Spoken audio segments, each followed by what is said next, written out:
রবীন্দ্রনাথ ঠাকুরের নোবেল পুরস্কার গ্রহণ উপলক্ষে প্রদত্ত ভাষণ। এই ভাষণটির বাংলায় ভাবানুবাদ করেছিলেন বারিদ-বরণ ঘোষ। সেই বাংলায় ভাবানুবাদটি আমি এখন পড়ছি।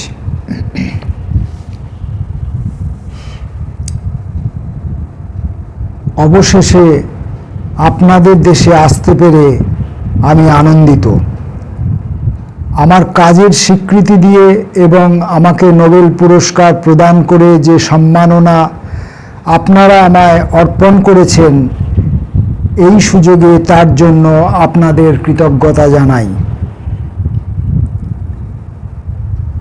আমার ইংল্যান্ডে প্রকাশক এই পুরস্কার প্রদানের সংবাদ দিয়ে যে তার বার্তা পাঠিয়েছিলেন, সেই অপরাহ্নটির কথা আমার মনে পড়ছে। সে সময়ে আমি শান্তিনিকেতনে আমার বিদ্যালয়ে ছিলাম। অনুমান করি সেই বিদ্যাঙ্গনের কথা আপনারা জানেন।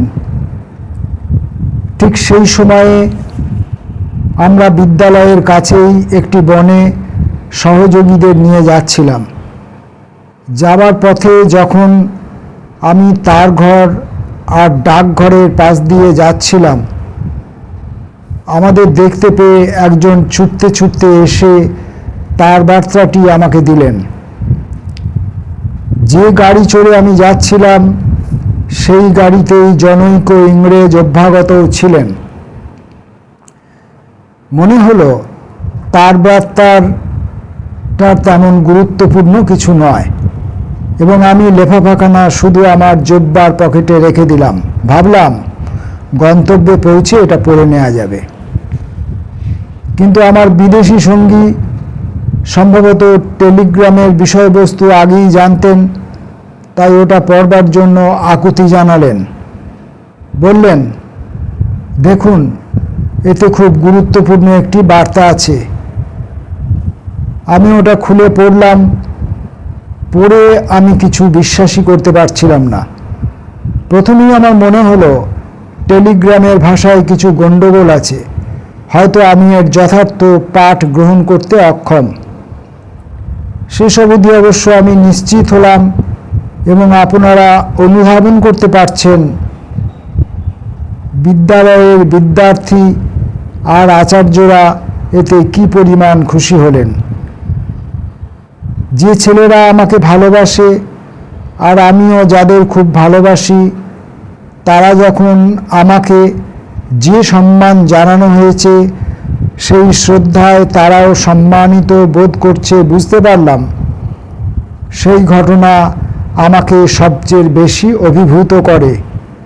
আমি বুঝতে পারলাম আমার সম্মান আমার দেশবাসীও সমানভাবে ভাগ করে নেবেন।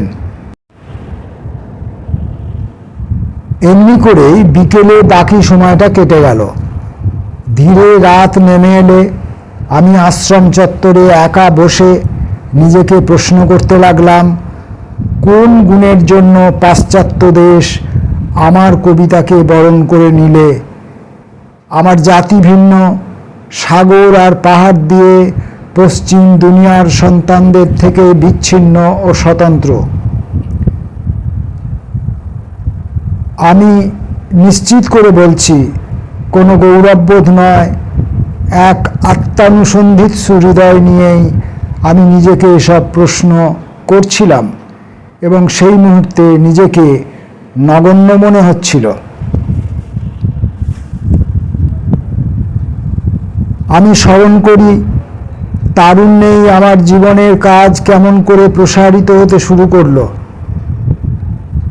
আমার বছর 25 বয়সে আমি সবার থেকে বিচ্ছিন্ন হয়ে গঙ্গার ধারে বাংলার এক অজ্ঞাত পরিচয় গ্রামে একটা নৌকোর উপরে নির্মিত ঘরে বাস করতাম। হিমালয়ের হ্রদ থেকে উড়ে আসা হাঁসের দল সেই শরৎ ঋতুতে আমার একমাত্র প্রাণময় সঙ্গী। চারপাশের উন্মুক্ত প্রকৃতি থেকে আমি রৌদ্রকিরণের মদিরা নির্জনে পান করতাম শুধু, আর বয়ে যাওয়া নদীর মর্মর ধ্বনি আমার সঙ্গে কথা কইত। সেই বিজনে আমি স্বপ্ন দেখতাম, সেই স্বপ্নগুলিকে রূপ দিতাম আমার কাব্যে, আমার অধ্যয়নে, এবং কলকাতার নাগরিক সমাজে আমার ভাবনা পাঠিয়ে দিতাম পত্রপত্রিকার মাধ্যমে। আপনারা অনুধাবন করতে পারছেন আমার সেই জীবনযাত্রা পাশ্চাত্যের জীবন থেকে একেবারেই আলাদা। আমি জানি না পশ্চিমের কোনো কবি বা লেখক তার যৌবনকাল এমন সঙ্গীহীন নির্জনতায় কাটিয়েছেন কিনা। আমি অবশ্য নিশ্চিত যে এটা তাদের পক্ষে সম্ভবই নয়, এবং পাশ্চাত্যের জীবনে এমন নিঃসঙ্গতার কোনো ঠাঁই নেই।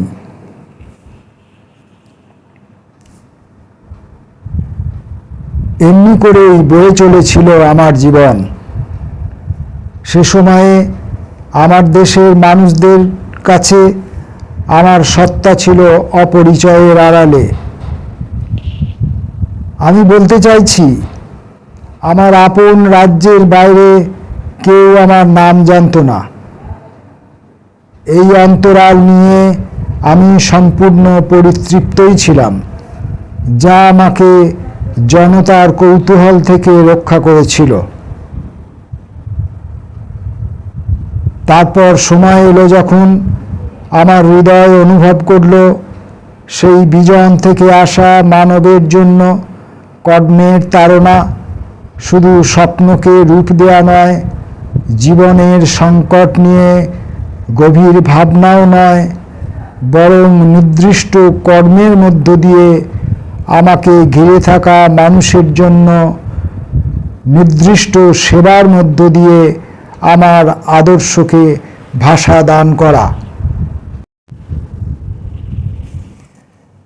একটা ভাবনাই মনে এলো যে ছোটদের শিক্ষা দান করতে হবে। এই জন্য নয় যে এ কাজের আমি বিশেষভাবে যোগ্য ছিলাম, কারণ আমারই নিজেরই প্রাতিষ্ঠানিক শিক্ষার পূর্ণ মূল্য গ্রহণ করা হয়নি। এ কাজ মাথায় নিতে আমার কিছু দ্বিধা ছিল স্বভাবতই, কিন্তু অনুভব করলাম আমি গভীরভাবে প্রকৃতিকে ভালোবাসি। স্বভাবতই শিশুদের প্রতি আমার ভালোবাসা রয়েছে। এই বিদ্যায়তন সূচনার পিছনে আমার ভাবনা ছিল এখানে মানব শিশুরা পাবে স্বাধীনতা, জীবন আর প্রকৃতির সংসর্গ। আমার শৈশবে আমি এইসব অবরুদ্ধতায় ভুগেছি, যা অধিকাংশ শিশুর উপর চাপিয়ে দেওয়া হয় যখন তারা বিদ্যালয়ে যায়, এবং আমাকে শিক্ষাযন্ত্রের মধ্য দিয়ে যেতে হয়েছে, যা জীবনের আনন্দ ও মুক্তিকে অভিশপ্ত করে, যে আনন্দ ও মুক্তির জন্য শিশুদের ক্ষুধা অনন্ত। আমার লক্ষ্য ছিল মানব শিশুদের মুক্তি ও আনন্দ দান করা। সুতরাং আমার চারপাশে কিছু ছেলেকে পেয়ে গেলাম, আমি শেখালাম, তাদের সুখী করতে চেষ্টা করলাম। আমি ছিলাম তাদের খেলার সাথী, আমি ছিলাম তাদের সঙ্গী। আমি তাদের জীবনে অংশ নিলাম এবং আমি অনুভব করলাম আমি ওদের দলে সবথেকে বড় শিশু, এবং আমরা সবাই মুক্তির আবহাওয়ায় একসঙ্গে বড় হয়ে উঠতে লাগলাম। শিশুদের প্রাণ শক্তি আর আনন্দ, তাদের আলাপ আলোচনা, তাদের গান বাতাসে আনন্দ ঝরিয়ে দিত। সেই আনন্দ আমি আকণ্ঠ পান করতাম তাদের কাছ থেকে। সূর্যাস্তের পর সন্ধে নেমে এলে আমি মাঝে মাঝে একা একা বসে রাস্তার দুপাশের তরুবীথি দেখতাম, আর বিকেলবেলার সেই নীরবতার মধ্যে আমি স্পষ্ট শুনতে পেতাম প্রাঙ্গণে ভেসে আসা শিশুদের কলকণ্ঠ। আর আমার মনে হতো ওদের কলরব গান আর খুশির প্রকাশ এই গাছগুলোর সঙ্গেই তুলনীয়, যারা একদিন সানন্দে ঝর্ণার মতো বসুধার বুকে আবির্ভূত হয়েছে, হয়তোবা অনন্ত আকাশ থেকেও। আমার মনে হতো এরা যেন সমগ্র মানবাত্মার অন্তর উৎসারিত মানব জীবনের একটা প্রতীক। আমি তা দেখতে পেতাম। আমি জানতাম আমরা যারা বড় হয়ে উঠেছি, আমাদের ব্যাকুল বাসনা অসীম আকাশে পূর্ণতার বারতা পৌঁছে দিচ্ছে। এই পরিবেশ আর বাতাবরণের মধ্যেই আমি গীতাঞ্জলির কবিতা লিখতাম, আর ভারতের আকাশের মহিমময় নক্ষত্রমণ্ডলীর নিচে মধ্যরাতে সেগুলো গুনগুনিয়ে গাইতাম। খুব সকালে আর পরন্ত সূর্যের আলোয় পরের দিনটার আগমনের আগেই সেই গানগুলো লিখতাম, কারণ বৃহত্তর পৃথিবীর ডাক এলে সেখানে কাজে নেমে পড়তে হবে বলে। এই যে আমার আপন বিজনবাস থেকে বাইরে এসে এই শিশুতীর্থে আসা এবং সংসারের কাজে আসা, আমি বুঝতে পারতাম বৃহত্তর পৃথিবীতে আমার পরিক্রমার একটা ভূমিকা। ভিতর থেকে বাইরে আসার জন্যে আমার খুব ইচ্ছা হতো। ভাবতাম কবে পশ্চিমের মানব সত্তার কাছে আসতে পারব, কেননা পশ্চিমের মানুষ এখনকার সময়ের পরিপ্রেক্ষিতে সবচেয়ে সজীব আর অসীম প্রাণশক্তিতে পরিপূর্ণ। পৃথিবীর সমস্ত শক্তিতে সে ভরপুর এবং সব সীমাকে ছাপিয়ে তার জীবন শক্তি উপচে পড়ছে। ভবিষ্যতের কাছে সে এক বার্তা পৌঁছে দিতে চাইছে। তার জন্যই মরণের আগে আমি প্রতীচ্যের কাছে গিয়ে সেখানকার মানুষদের কাছে পাব তাদের রহস্যঘন আর পূর্ণ হৃদয় মন্দিরের দেবতার পরিচয় জেনে নেব। সেজন্যই আমি বাইরে এলাম। গীতাঞ্জলির কবিতাগুলো বাংলায় লেখা সাঙ্গ হলে আমি সেগুলো ছাপাবার কোনো কথাই না ভেবে ইংরেজিতে অনুবাদ করতে লাগলাম। ওই ভাষায় আমার দখল সম্পর্কে আমার তো সংশয় ছিলই, কিন্তু যখন আমি পশ্চিম দেশে এলাম ওই পাণ্ডুলিপিটা আমার সঙ্গে ছিল। আর আপনারা তো জানেনই, আমি যখন ব্রিটিশ পাঠকদের কাছে এগুলো হাজির করে দিলাম, আর যারা পাণ্ডুলিপি থেকে কবিতাগুলোর পাঠ শুনলেন এর অনুমোদনের আগেই, তারা আমাকে গ্রহণ করলেন এবং পশ্চিমের হৃদয় উন্মোচনে আর বিলম্ব ঘটল না। পশ্চিমী সাহিত্য ভাবনা থেকে বছর 50 দূরত্বে থেকে পশ্চিমী সাহিত্যের একজন করে তাঁরা আমাকে গ্রহণ করলেন। এ আমার কাছে পরম বিস্ময়।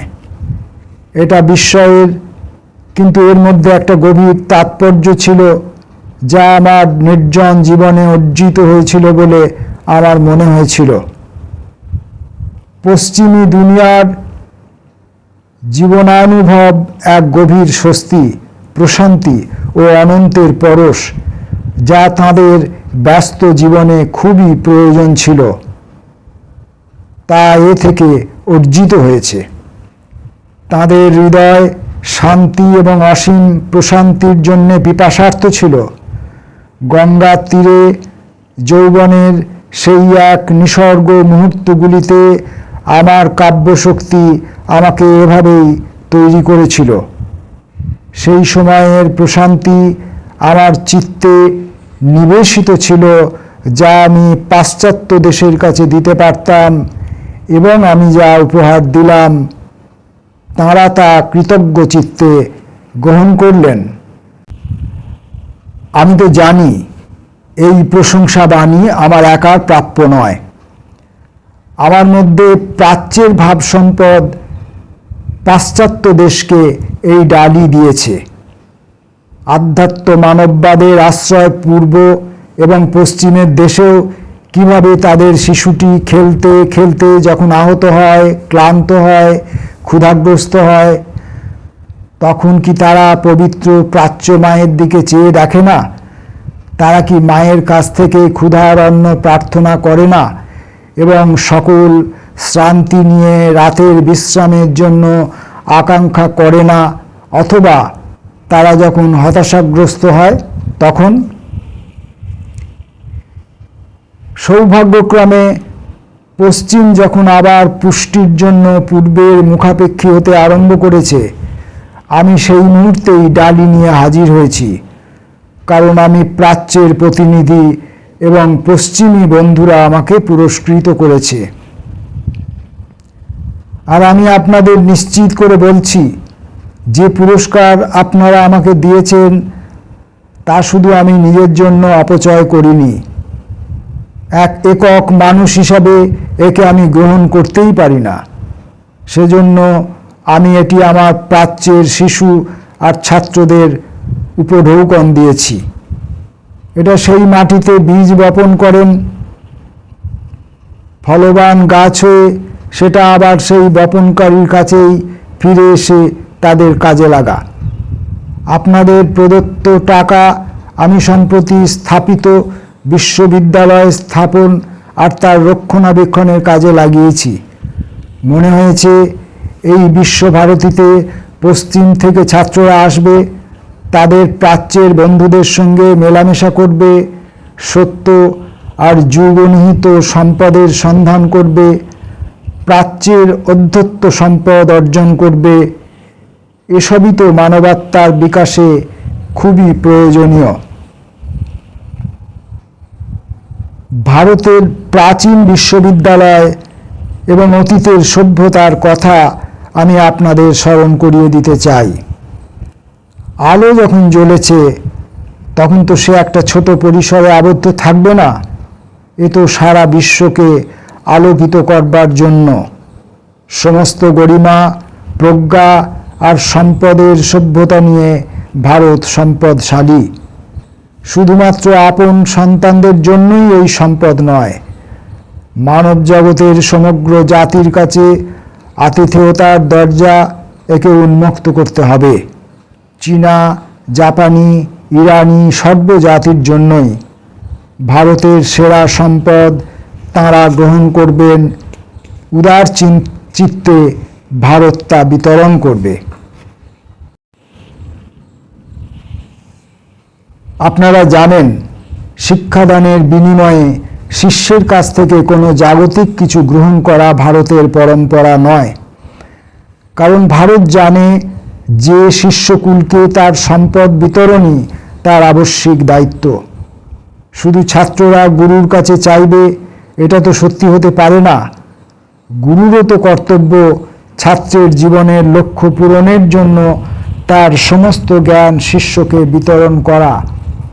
তাই ভারত তার সেই ভাব সম্পদ দেবে যা দিয়ে সে এক সময়ে প্রদেশে প্রদেশে বিশ্ববিদ্যালয় গড়ে তুলেছিল। আমার মনে হয় আমাদের এই সেরা ভাব সম্পদ আমরা সমগ্র মানব জাতির কাছে পৌঁছে দিতে পারছি না এই বিচ্ছিন্নতা আর দুরান্বিত কারণের জন্যই। পশ্চিমের জাগতিক শ্রেষ্ঠতার সংঘাতে এসে প্রায় 1 শতক ধরে আমাদের ভাব সম্পদ প্রদানের আত্মবিশ্বাস আমরা হারিয়ে ফেলেছি। আর বর্তমান শাসনকালে আমাদের প্রাচীন শিক্ষা সম্পদ বিকাশের জন্য কোনো ব্যবস্থাই গৃহীত হয়নি। প্রায় 1 শতক ধরে আমাদের ছাত্রকুলকে তাদের প্রাচীন সভ্যতার কোনো কিছুই পৌঁছে দেওয়ার ব্যাপারে চরম অবহেলা দেখানো হয়েছে। ফলে আমাদের ঐতিহ্যে যে বৃহত্তের অবস্থান ছিল তা থেকে আমরা যেমন বঞ্চিত হয়েছি, তেমনি বিশ্ব সভ্যতার কাছে আমাদের সেই সম্পদ পৌঁছে দেবার গৌরব থেকেও আমরা বঞ্চিত।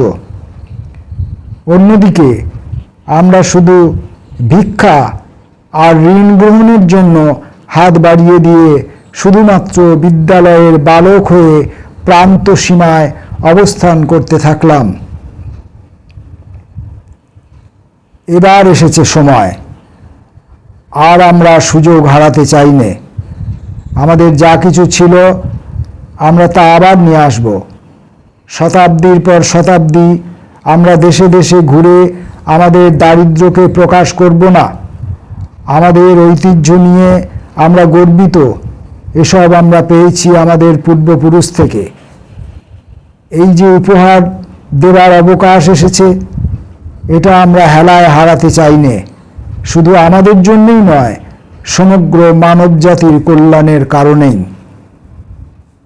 এই কথা ভেবেই আমি প্রাচ্য ও পাশ্চাত্য দেশের ছাত্রদের মিলন ঘটাতে, অধ্যত্ত ক্ষুধা নিবারণের জন্য একটি আন্তর্জাতিক বিদ্যামন্দির স্থাপনের জন্য দৃঢ় প্রতিজ্ঞ হয়েছি।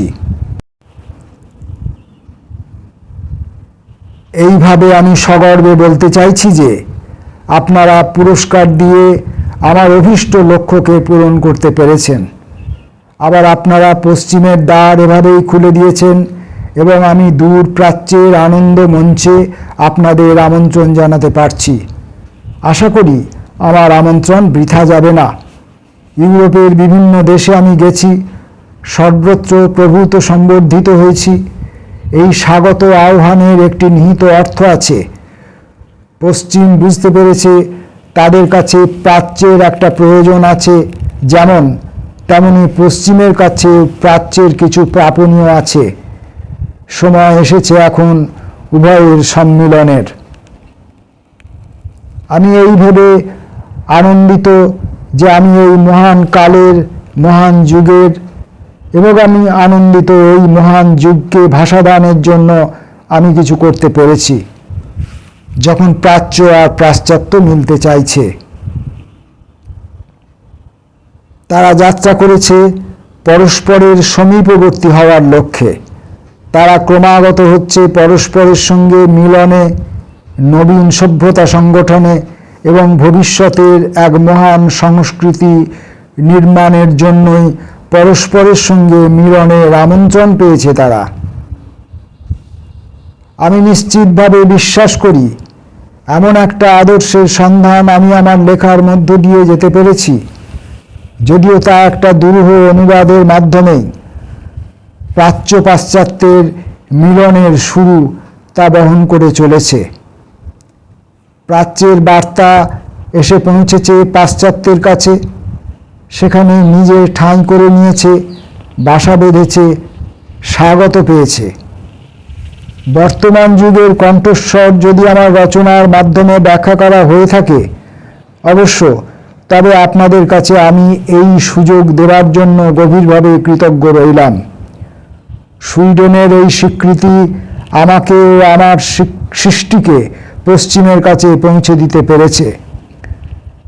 অবশ্য এটা আমাকে কিছুটা অস্বস্তিতেও ফেলেছে। আমার নির্জনতার, নিঃসঙ্গতার পাঁচিলটা এতে অপসারিত হয়ে গেছে।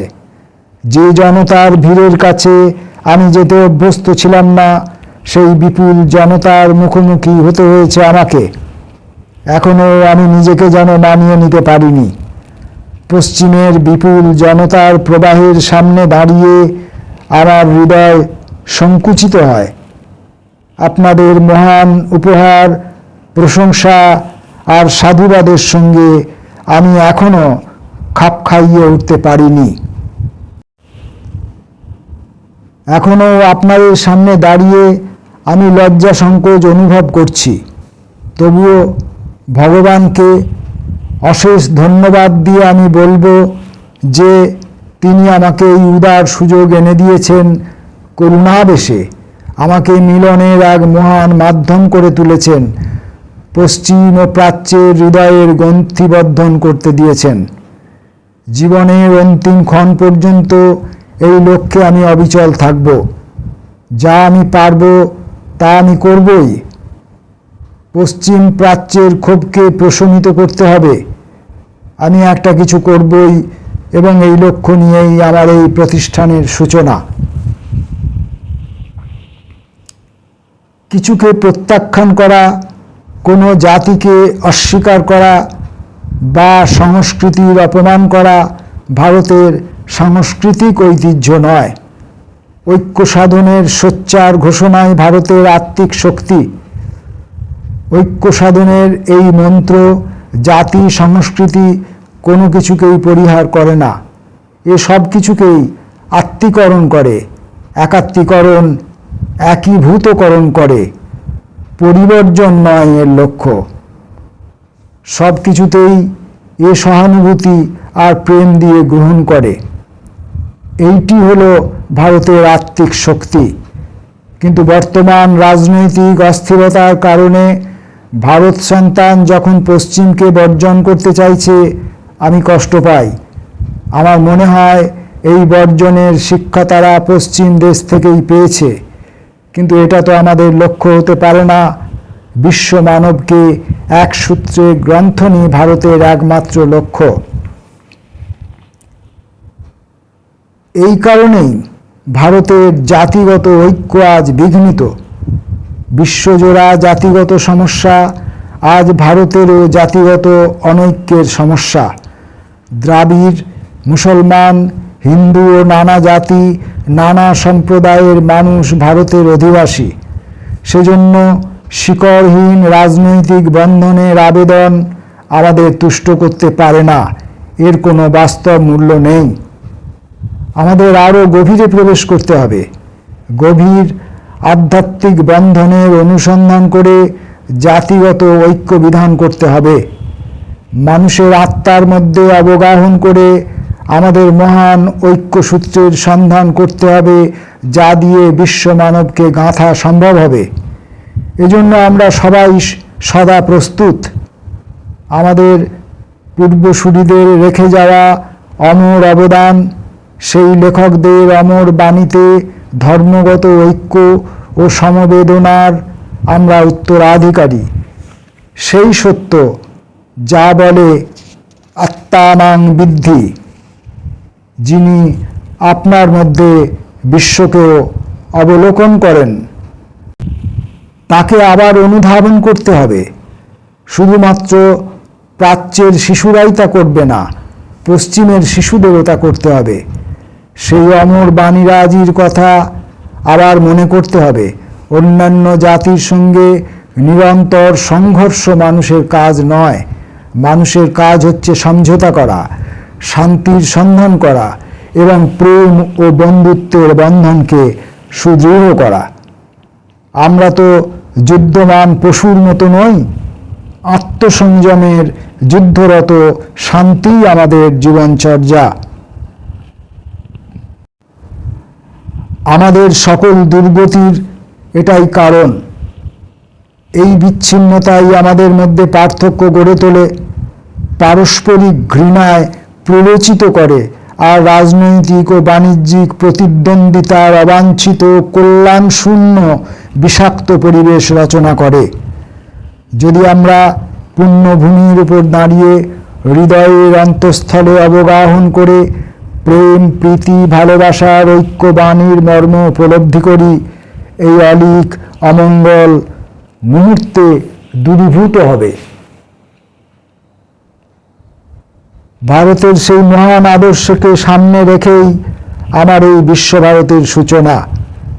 এই অবকাশে আমি আপনাদের সঙ্গে হাতে হাত মিলিয়ে শুধুমাত্র আমাদেরই বিদ্যায়তন না ভেবে আপনাদের ছাত্র আর পণ্ডিতবর্গকে পাঠিয়ে প্রাচ্য ও পাশ্চাত্যের এক সর্বজনীন প্রতিষ্ঠান গড়ে তোলার জন্য আমি আপনাদের আহ্বান জানাই। আসুন, বিশ্বের মনুষ্যত্ববোধের উদ্বোধনে আমরা সবাই সমঅংশীদার হই। আজ আপনাদের সামনে এসে দাঁড়িয়েছি। আপনাদের কাছে এই আমার প্রার্থনা, এই আমার দাবি। সে দাবি ভালোবাসার, বিশ্ব মানবতার এবং ঈশ্বর উপলব্ধির। আয়ন্ত সর্বত সাহা, এই আমার নিবেদন। রবীন্দ্রনাথ ঠাকুর, 26শে মে 1921, স্টকহোম। ভাবানুবাদ বারিদ বরণ ঘোষ।